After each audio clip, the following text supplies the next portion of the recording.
Hi dears, welcome back to Tech IT by SHK. Let's talk about hard drives. When you think about a hard drive, you probably think of this. This is your traditional hard disk drive. However, these days a new technology has emerged. It's a solid-state drive for SSD. It's much smaller. Not only that, it's much faster. So in this video you get just the facts about 4 additional hard disk drives and SSD so you can select the right component for your computer.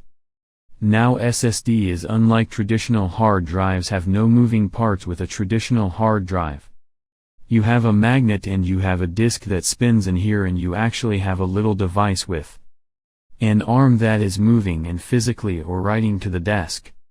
It's making changes to the disk while it spins. These are very heavy. For one thing, they're not very shock resistant. So if your computer takes a tumble, you could very easily break your hard disk drive, and they can also be a little bit loud and noisy. Although the newer drives you can hardly hear them at all, but in the 90s it used to be you really would hear the hard drive crunching a lot. Okay. Solid-state drives are completely silent. They are free of all moving parts, which means they generate less heat. Now all of this comes at a price. Solid-state drives are more expensive than hard drives. However, the price is really rapidly coming down. What I have here is a 512 GB SSD. Yeah, that's right.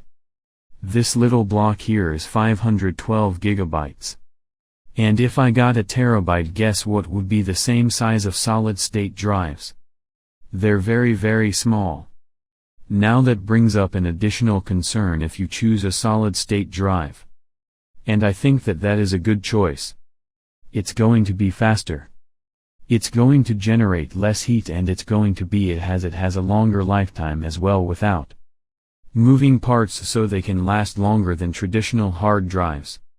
I think it's a really good idea for you to do that, but if you do go with an SSD, you need to make sure that your case has a space where you can mount this SSD.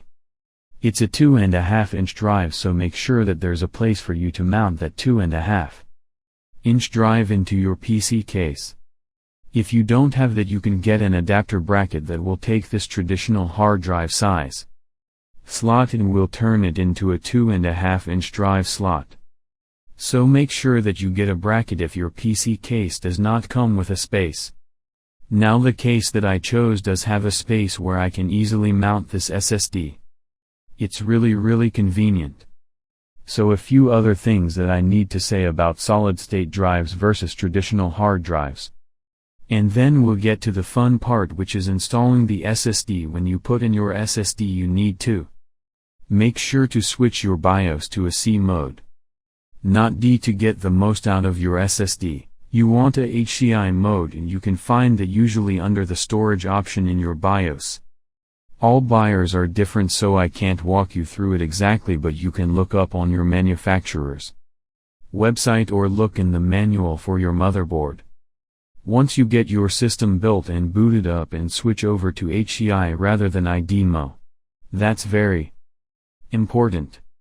So you're getting the most performance speed out of your SSD. Now the second thing I need to mention is that SSDs never need to be fragmented. So there is no fragmentation. You don't ever have to worry about defragging your SSD. In fact, some people say that defragging your SSD is bad for the SSD. And I would think that would probably be the case if there is no fragmentation. So you just need to bear that in mind. There's less maintenance on the SSD as well. Now finally, there are things called hybrid drives out there, which is a combination of these two. I don't recommend a hybrid drive. I think you really just need to go with one or the other. Either bite the bullet, go ahead, get an SS now. Or get a traditional hard drive. I recommend 7200 RPM, that's going to be faster spinning the 50+400 revolution per minute drive. And then in that way you can just get a traditional hard drive and you'll get years out of that hard drive hopefully, and you'll be able to wait for the price of SSD to come down. There are some advanced hard disk drive configurations that you may be interested in. Most popular is what's called RAID. RAID stands for a redundant array of inexpensive disks, or some people say a redundant array of independent disks. What you're doing with RAID is you're linking more than one hard drive together, two or more hard drives together, in order to accomplish what no single hard drive could accomplish on its own. Now there are different types of RAID known as levels. To the most basic RAID configuration is going to be RAID 1. So that would be RAID level 1.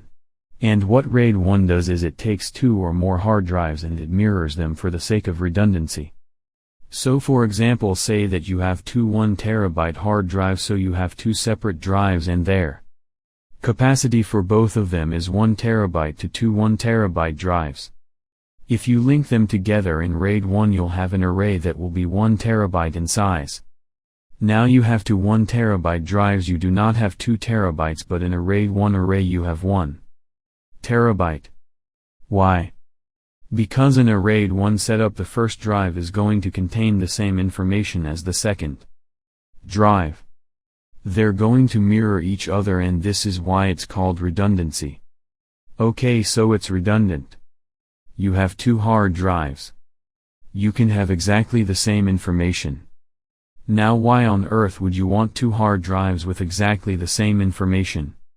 Well, because if you have sensitive data and one hard drive fails, you still have all your information on the second.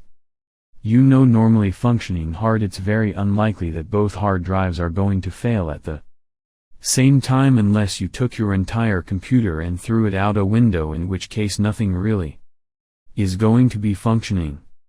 But even then, even with something like that, the likelihood that both hard drives would fail at exactly the same time it's just not very high, it's not very probable. So RAID 1 is used for redundancy. Remember, that's what RAID stands for, redundant array of inexpensive disks.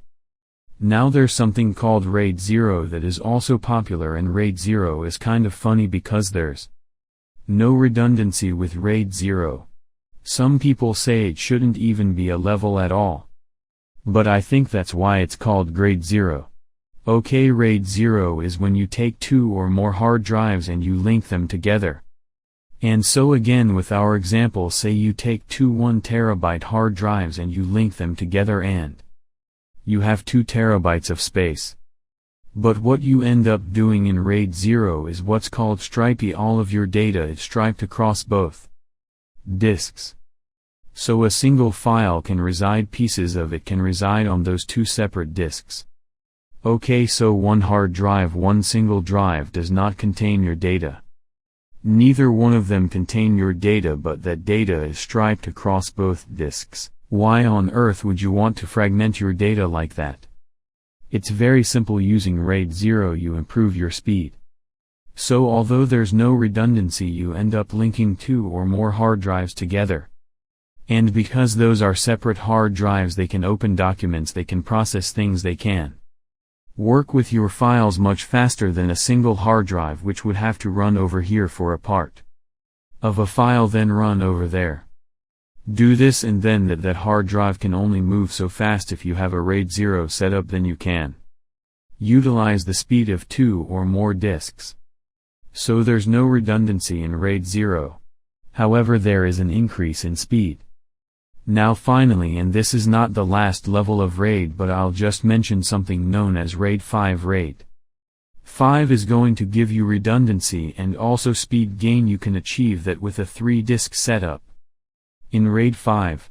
So RAID is an advanced hardware, or I should say advanced hard drive configuration, because there is a hardware RAID, which is an actual RAID card that will physically link your hard drives together. And those hard drives will go through that RAID card, so it will be a hardware RAID setup. Or you can do this with software. You can have what's known as a software RAID setup, where software is going to handle the linking of those drives together, and the choice is yours, hardware or software. In most cases, software RAID will work just fine, especially if you want XR with RAIN. You're not really sure that you want to use it, but you just want to see what it's all about. Maybe determine if you want to use RAID or not. You can try a software RAID, and then if you have a build Where you know you want RAID, you can purchase a hardware RAID card and link those drives together. I do think ultimately hardware is your best option. But if you're not set on a RAID, if you're not convinced that you need it or want it, just go with software RAID. Tinker around, try it out and see whatever one works best for you. RAID 0 for speed, RAID 1 for redundancy, or something like RAID 5 can give you a setup where you have some redundancy and you also have increased speed. Please like and subscribe and click the bell icon. Enable all alerts to get new video updates. Share this video and channel with your friends and family. Bye from SHK.